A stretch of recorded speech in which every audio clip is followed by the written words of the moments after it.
Randy Stafford is a senior manager at Oracle with a 32-year career in software architecture. His mother grew up in Arvada, and her siblings worked at Rocky Flats. Mr. Stafford served on the Jefferson Parkway Advisory Committee and contributed a chapter to Kristen Iverson's book, Doom with a View. He wanted me to introduce him as just a concerned citizen of Jefferson County. However, I thought so highly of his writings, presentations, and his organizational skills that I urged PSR to ask him to organize and supervise the content of a major portion of this morning's Rocky Flats update. And with that, I would like to give you Randy Stafford.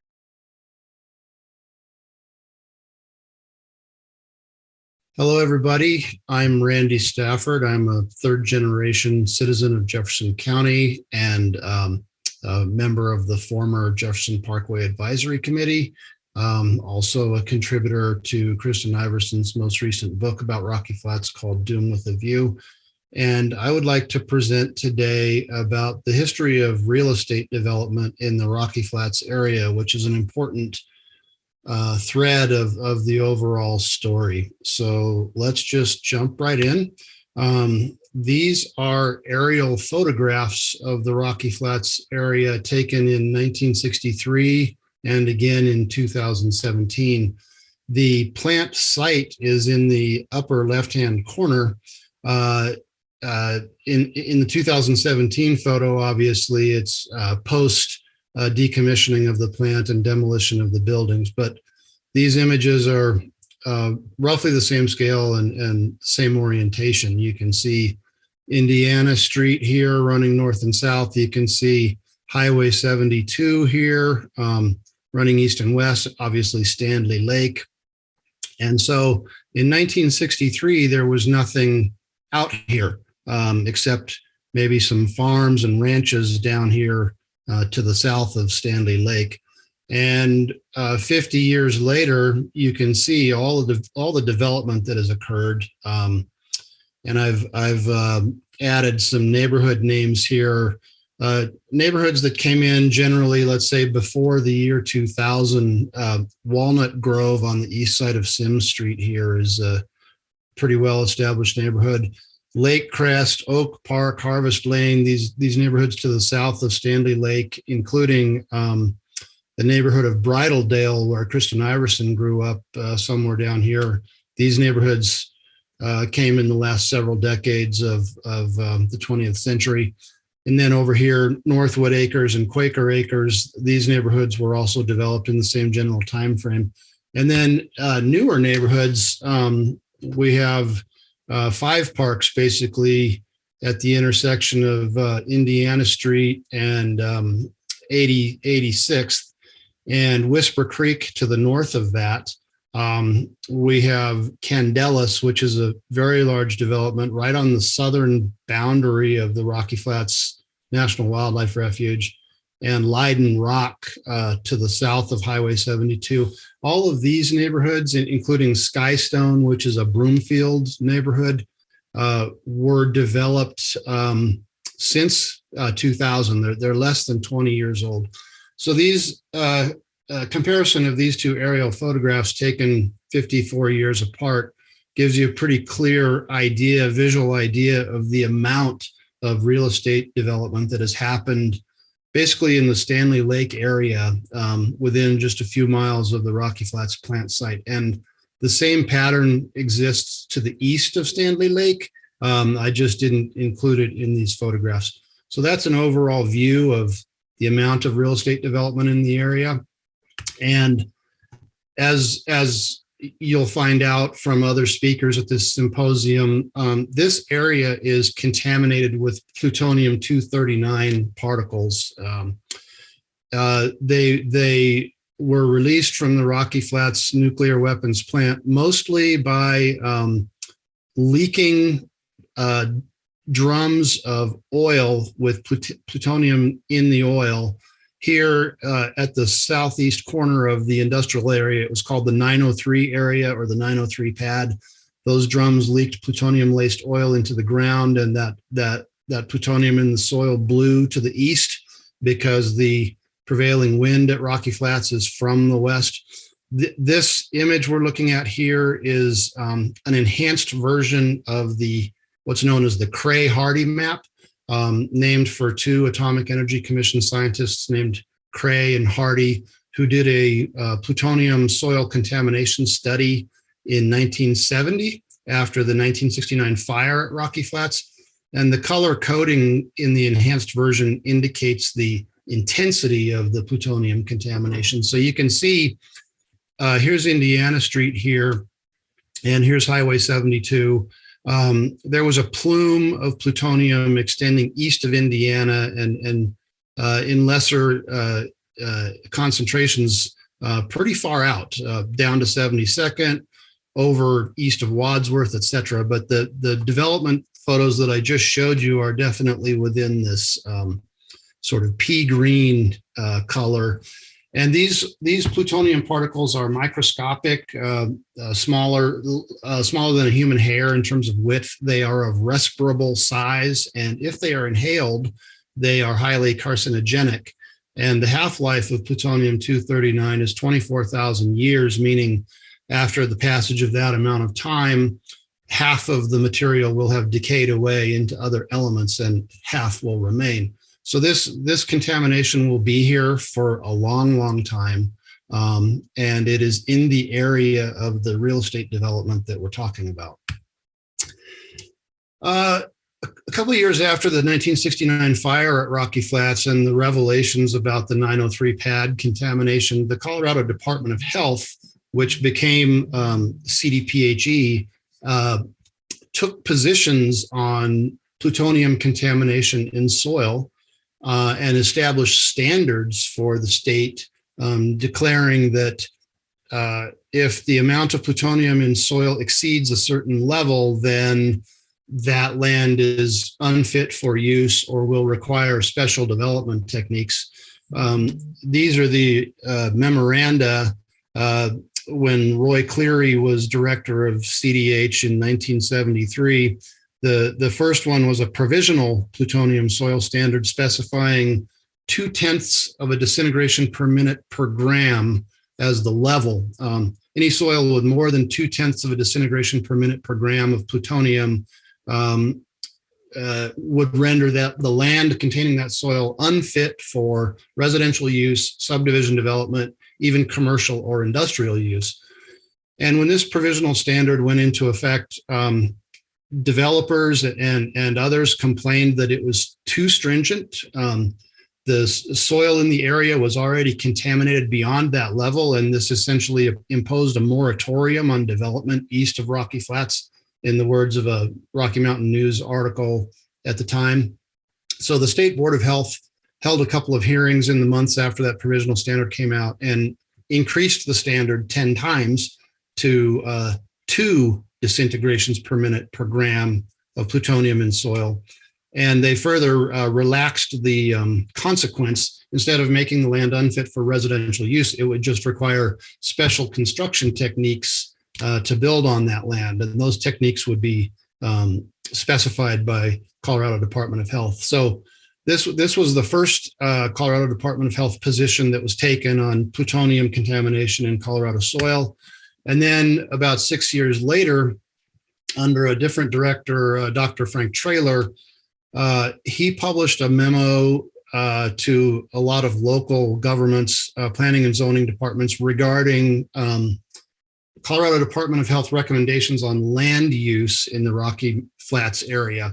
Dr. Traylor and CDH at this time, 1979, took the position that another accident at the plant, the nuclear weapons plant, like the 1957 fire or the 1969 fire, could cause dangerous contamination within a 4-mile radius of the plant, of the industrial area. And they bounded that radius by Sims Street on the east, Highway 72/82nd Avenue on the south, Highway 93 on the west, and Highway 128 on the north. So that's a pretty big square of land that was deemed by the CDH best for only agricultural, industrial, or open space zoning. Aside from whatever residential development already existed within that big square of land, CDH recommended no new residential development. Of course, in the same memo, CDH recognized the authority of local governments over zoning of land in their boundaries. And that's how all this development happened that I showed in those aerial photographs. Basically one planning and zoning case at a time in a handful of municipalities: the city of Arvada, city and county of Broomfield, Jefferson County, unincorporated portions of Jefferson County. Those development cases would fall to the Jefferson County Planning and Zoning Department, and Westminster. So one case at a time is how we got all those neighborhoods. And in some cases, home buyers in these neighborhoods were required to acknowledge a notice from the U.S. Department of Housing and Urban Development, or HUD. Beginning in 1979, HUD required home developers to disclose potential health risks to home buyers near Rocky Flats. Here's a photo of the actual advisory notice informing you of certain facts regarding the Rocky Flats plant. There exist varying levels of plutonium contamination in the soil, et cetera, et cetera. It turned out that under the Reagan administration, this requirement of HUD to notify home buyers was removed. However, some developers of neighborhoods in the area have continued to include waivers in their purchase agreements. For example, the large Rock Creek subdivision north of Highway 128, which is actually in the town of Superior, includes this kind of language in their purchase agreements. Purchasers are advised to conduct their own independent investigation as to the risk posed by Rocky Flats.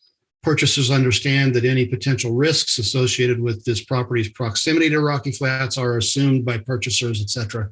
And I believe that similar waivers to that are included in purchase agreements in the Candelas neighborhood and others currently. Okay, so to understand the history of all this development, it's very intertwined with the history of the Church family. The Church family descends from Henry and Sarah Church, who homesteaded in the Stanley Lake area in the 1860s, and they were ranchers. They had a ranch that eventually grew to 8,000 acres, including about 4,000 acres of pasture land on the Rocky Flats Plateau. The sort of the home place, the house and barn and so forth for the ranch were located at about 100th Avenue and Old Wadsworth Boulevard. This is the family for whom Church Ranch Boulevard is named, if you're familiar with that part of the metro area. Well, the Atomic Energy Commission appropriated Church family ranch land in 1951 to build the nuclear weapons plant. They basically served eminent domain on the Church family and others to acquire the land for the nuclear weapons plant. The Church family's desire to develop their ranch land holdings is very well documented. For example, I've included an image here of Len Ackland's book, Making a Real Killing. It documents very clearly the Church family's desire to monetize and capitalize on its homesteaded ranch land, given the growth of the Denver metro area. So a case in point, the Candelas neighborhood and the Whisper Creek neighborhood are both developments of the Church family. So pictured on the left here is Marcus Church. He was the grandson of Henry, who homesteaded the ranch, and his nephew, Charlie McKay, who's still alive and still living in the area. Charlie is the heir to the Church ranch companies. So these two men in particular were very driven to develop real estate in the Northwest metro area. Well, here's a little detail on Atomic Energy Commission's appropriation of the Church family's land for Rocky Flats. This is a chart that was put together by a company called ChemRisk, I think for the dose reconstruction studies on the Lamworth Health Advisory Panel. And you can see that the gray area here was the original boundary of the Rocky Flats nuclear weapons plant, starting in 1951. And then in 1974, the Atomic Energy Commission, or Department of Energy, acquired more land around the original site because they knew by that time that plutonium had moved off of the original site. For example, down here to the southeast, where that Cray-Hardy map shows a plutonium plume. So Department of Energy bought more land to expand the buffer zone in 1974. And both in the original acquisition, there was church land, and also in the buffer zone expansion, there was a lot of church land. And it doesn't show on the map, but the church family holdings also included other land here on east side of Indiana Street and land on the south side of the nuclear weapons plant, which eventually became Candelas. So this taking of church family land by the federal government left the churches, Marcus Church and Charlie Mackay, somewhat resentful about the amount they received from the government. They thought their land was undervalued and underpaid for by the government. And it also left them resentful that they couldn't use their land as they saw fit, for example, real estate development. And again, this is documented in Making a Real Killing. So the most important development in all this history was a lawsuit filed by the church family against the U.S. government in 1975. So a year before that, in 1974, the church family had applied for rezoning to Jefferson County of two pieces of land just east of Indiana Street here, basically due east or southeast of the plant. You can see Indiana Street, you can see the contours of the Cray-Hardy map here. And there were two parcels of land that they wanted to rezone for residential development. The Jefferson County Commissioners asked Dr. Carl Johnson, pictured here, who used to be director of Jefferson County Public Health, for his recommendation on this rezoning request because of the known plutonium contamination in the area. And Dr. Johnson recommended against rezoning this land for residential, and the rezoning application was denied. That caused the church family to sue the United States government, the Department of Energy and its contractors at Rocky Flats, Dow Chemical and Rockwell International, for contaminating and devaluing their land. And 9 years later, this lawsuit was settled privately in a sealed agreement by Judge Feinsilver. Under the terms of the agreement, the church family was awarded $6.75 million in damages. Any land buyers' contamination inquiries had to be referred to Rockwell, and Rockwell, according to this settlement agreement, was obligated to inform land buyers that the risks of contamination can be disregarded. The agreement also concluded that Colorado Department of Health has sole jurisdiction over radiation hazards compared to like county level or municipal level health departments. And the settlement agreement also importantly stipulated that Jefferson County won't deny any future rezoning requests from Charlie Mackay on land he retained in this settlement agreement. And finally, the state certified the church and Mackay land as not being contaminated beyond the state standard previously discussed. So this settlement agreement was very important, and it ultimately allowed the Candelas neighborhood to be developed right here along Highway 72, because that land had to be rezoned and Jefferson County was obligated to approve the rezoning and so on. So this church lawsuit was a very important piece of history, and Dr. Johnson was a conscientious man who was concerned about public health, and he was later ousted from his position due to change in composition of Jefferson County Board of Commissioners and Jefferson County Board of Health. So the obvious topic is whether this development, this real estate development, poses public health risk to people who move into these areas, buy homes and move into these areas. And over the history of Rocky Flats, 60 or 70 years worth of existence, there have only been 5 epidemiological studies. And I know that Dr. Mark Johnson, who will be speaking later, is going to go into this topic in great depth. There were 3 older studies that found greater cancer incidence closer to the site than farther away. And then there were 2 Department of Energy funded studies which had methodological flaws that negated the three just mentioned. In addition to those epidemiological studies, there have been a couple of non-rigorous health surveys with pretty interesting findings. And there's also been some pretty important anecdotal evidence. Two cases in the Five Park neighborhood of a very rare heart cancer called cardiac angiosarcoma. 3 cases in Whisper Creek of men in their 40s who died of cancers in their abdomens. And there have been at least 1 case of breast cancer and at least 1 case of a rare bone cancer turn up in Candelas. And my chapter in Kristen Iverson's book, Doom with the View, has full detail and citations for all of this public health impact kind of information. So I would refer you to that. But to answer this question, does development present a public health risk? Only new epidemiological studies can answer that question. And with that, I will close this presentation on real estate development in the Rocky Flats area. Thank you very much for attending today.